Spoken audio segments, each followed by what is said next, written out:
2024년 11월 27일 연중 제34주간 수요일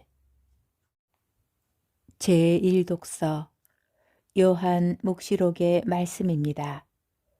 나 요한은 크고 놀라운 다른 표징이 하늘에 나타난 것을 보았습니다. 7 천사가 마지막 7 재앙을 가지고 있었는데 그것으로 하느님의 분노가 끝나게 될 것입니다. 나는 또 불이 섞인 유리 바다 같은 것을 보았습니다. 그 유리 바다 위에는 짐승과 그 상과 그 이름을 뜻하는 숫자를 무찌르고 승리한 이들이 서 있었습니다. 그들은 하느님의 수금을 들고 하느님의 종 모세와 어린 양의 노래를 부르고 있었습니다. 전능하신 주 하느님, 주님께서 하신 일은 크고도 놀랍습니다. 민족들의 임금님, 주님의 길은 의롭고 참되십니다. 주님, 주님을 경외하지 않을 자 누구이며 주님의 이름을 찬양하지 않을 자 누구입니까? 정녕 주님 홀로 거룩하십니다. 모든 민족들이 와서 주님 앞에 경배할 것입니다. 주님의 의로운 처사가 드러났기 때문입니다. 주님의 말씀입니다. 복음, 루카복음 21장 12절에서 19절의 말씀입니다. 그때에 예수님께서 제자들에게 말씀하셨다. 사람들이 너희에게 손을 대어 박해할 것이다. 너희를 회당과 감옥에 넘기고 내 이름 때문에 너희를 임금들과 총독들 앞으로 끌고 갈 것이다. 이러한 일이 너희에게는 증언할 기회가 될 것이다. 그러나 너희는 명심하여 변론할 말을 미리부터 준비하지 마라.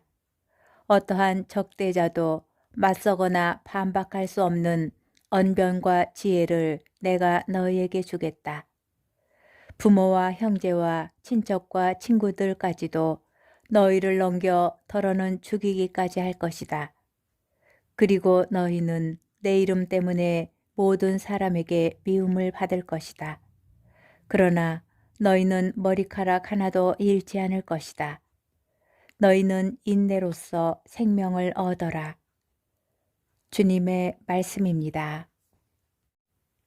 오늘의 묵상. 오늘 복음에서 예수님께서는 사도들이 나중에 실제로 행하게 될 일을 예언하십니다. 너희를 회당과 감옥에 넘기고 내 이름 때문에 너희를 임금들과 총독들 앞으로 끌고 갈 것이다. 이러한 일이 너희에게는 증언할 기회가 될 것이다. 라는 주님의 말씀은 사도행전에서 글자 그대로 이루어집니다.